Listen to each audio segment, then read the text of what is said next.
Hey everybody, welcome to episode number 75 of the Backlog Podcast. I am your host, Kevin, and it is November 21st, just a few days shy of Thanksgiving. And I always loved Thanksgiving because Thanksgiving means Survivor Series.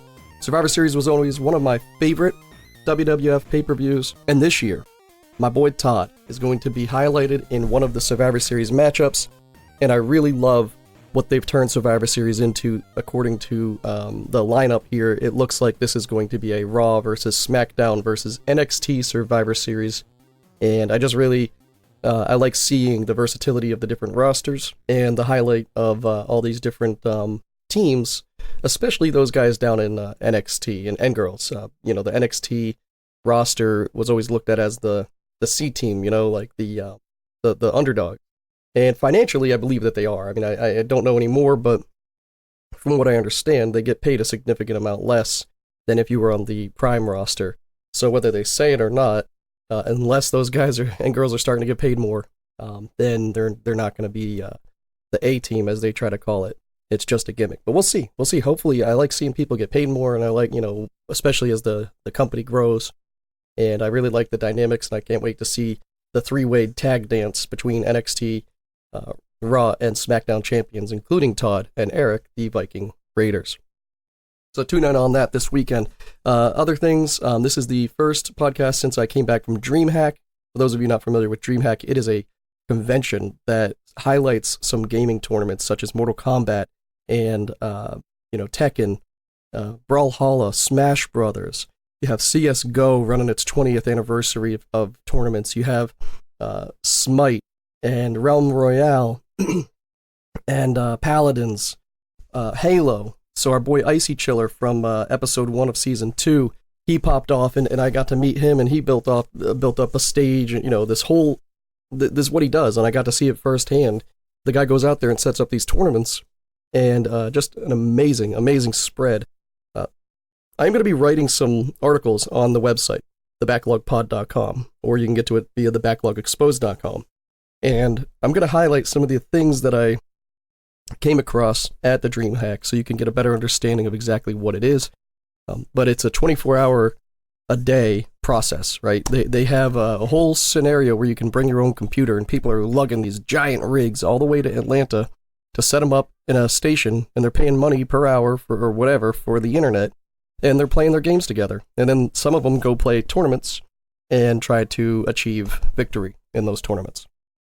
In addition to all that, there was booths and expos and lots of different people, developers. I got to play some VR games. So I'm going to highlight each of the ones that really stuck out to me. And, I'm not a big writer, but I want to write about some of this stuff. I definitely am going to talk about the Rock, Paper, Scissors Championship. And that was brought to the DreamHack community by GamerGoo, the owner of GamerGoo. Jesus, I can't talk right now. The owner of GamerGoo is one hell of a guy. And so I actually met up with him at TwitchCon, and we both remembered each other here at DreamHack, and I got to meet him a little bit more, talk to him a little bit more, and I really do, I love that company. I love what, how they go about their stuff, and he has the best business card I've ever seen, so that's a shout out to Justin Clark. He is the co-founder and CEO of GamerGoo, and if you're not familiar with what GamerGoo is, it's basically just a simple lotion. There's a couple different scents and flavors. They smell really good, and it gives your hand a little bit of tact, a little bit of, you don't sweat as much when you're playing, especially for long sessions for these gamers who are playing in tournaments and stuff. Definitely shout out to those guys. It's a in-house home-style company. Justin Clark is the CEO, and I definitely like working with those guys. I don't even say working with. They don't owe me nothing and pay me nothing, and I just bought a thing of lotion, so I like endorsing companies that actually have products that work and stuff. So that being said, check them out, gamergoo.com. And one other thing, as we get about 5 minutes into this podcast, I am going to take the advice of the Partisan Spy. I think the guy has one hell of a lineup for all of his reviews. I've been catching his channel over on Twitch, and guys, girls, he has an amazing skill set when it comes to reviews. So he does 25 hours worth of playtime he broadcasts all of that on his Twitch channel.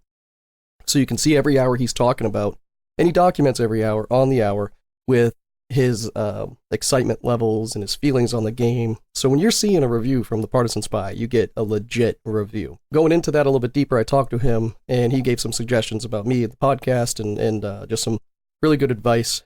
And so we're going to try shortening these podcasts a little bit, or a lot of bit. And so, for example, today, I'm just drilling you with a nice 10 to 12-minute episode. I want to highlight the DreamHack stuff and talk about that stuff and get into the backlog and what we're going to be doing here. And maybe I'll do a couple a week. So instead of hitting you with a 40 to 50-minute episode or even a 2-hour episode, you're going to get a couple of 10 to 12-minute episodes.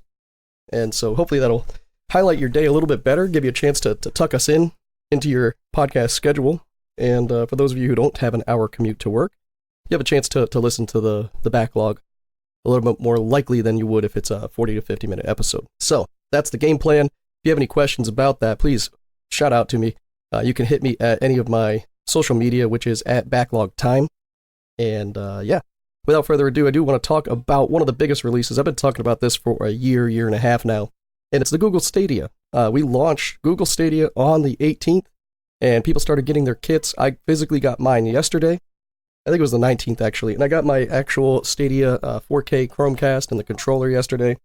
I do have to say that the controller looks a little weird on the internet, a little bit more blocky, right? But it is halfway between the Xbox controller and the DualShock controller, in my opinion.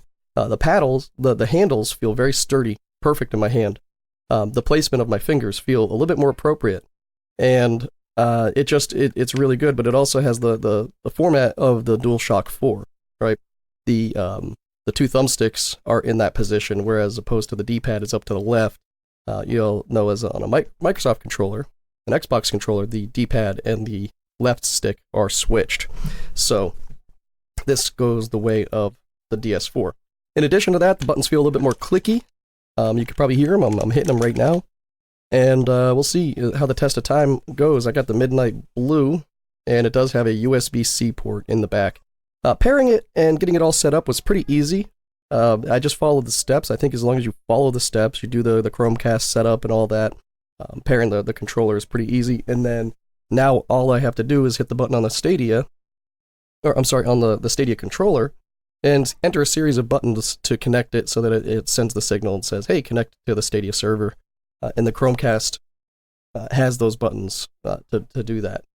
So my independent controller connects directly to the Wi-Fi, which goes directly to Google servers. And so the response time seems to be pretty damn good. Same with my mouse and keyboard on the computer. I have been reading horror stories and people trashing it. Maybe the lineup isn't that great. I got to agree. The lineup could be more robust, but just like the Wii and the Xbox and the Xbox One and the 360 and the PS4, I mean, when launch happens, there's a lot less titles to be available. So, I want to take that into account. I'm going to give it some time. I'm worried more about the playability of these games. And so far, I've been playing Samurai Showdown, and I've been loving every second of it. So, I don't notice a lag. I'm not a pro, but I am a gamer. And so far, so good. Feels pretty damn good. As far as Samurai Showdown, it's a slower style karate, versus game. So, it doesn't have the same feel as, say, Mortal Kombat as far as speed and stuff. So, I want to pick up Mortal Kombat on there, but I've already bought it. I've already bought the huge edition on the PlayStation 4. So I got to give this stuff some time. Another game might come out that has a similar fighting style, and I want to check that out. So, we'll see how that goes. So, all right, had to shush the boys a little bit. They're getting a little loud. Sorry about that. So anyways, the launch games. It came out with Samurai Showdown if you have the Stadia Pro account, which is very similar to, say, the Google Plus. I can't even speak today. I'm a little under the weather. Sorry, guys. But yeah, same as if you have the Game Pass or the PlayStation Plus.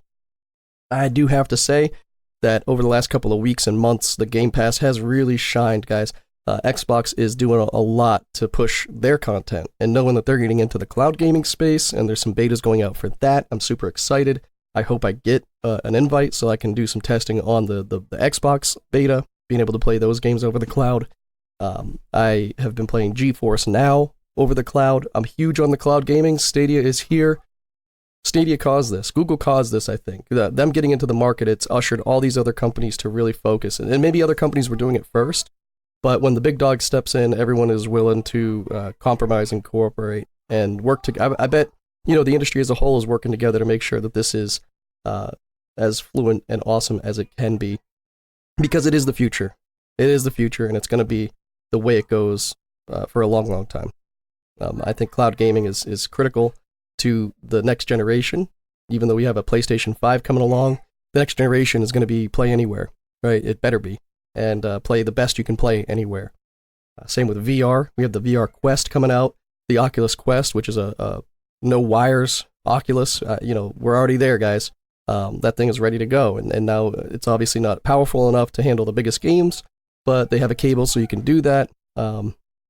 As the generations go forward, we're going to see some awesome progression. With that being said, I do appreciate y'all joining us here on the Backlog Podcast. I'm going to try to keep it to the 12 minutes, like I said.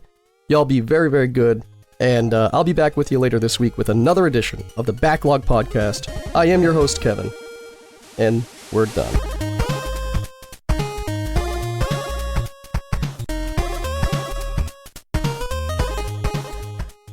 And as the credits roll, I just want to say thank you to Team Emar Gaming on Twitch. Team Emar Gaming, he does have his own Lucid Sound headsets or his own code for Lucid Sound headsets, and that's Team Emar. You get 20% off at lucidsound.com. You also want to check out the MMA Marks podcast. Just go to any of your podcast apps, search for MMA Marks, and you will find them, or you can go to twitter.com or instagram.com/MMA_Marks. You get yourself one of the best MMA podcasts with my cousins, my actual blood cousins, Ricky and Buddy. They are awesome, knowledgeable, and a lot of fun. So please jump in there, give them a hell yeah, tell them what's up, and please also check out some of my great partners. We got Ridicule, that's RIDIKYOOL. He is over on Twitch. Riddy is just a really great guy. He's running his own little community now called the Cool Crew. And I really love working with him and conversing with him. He's a very positive guy. We did have him on the podcast a few weeks back, and I love that guy. So check him out. And also World Winning Federation. He's my counterpart. We're going to be doing a show together with Jimmy T and the Alpha. Look for that. Babyface and the Heel, otherwise known as Bath. And we got a lot coming down the pike, so make sure you check out the website, backlogpod.com. And you can check all of our socials at bio.fm/backlog.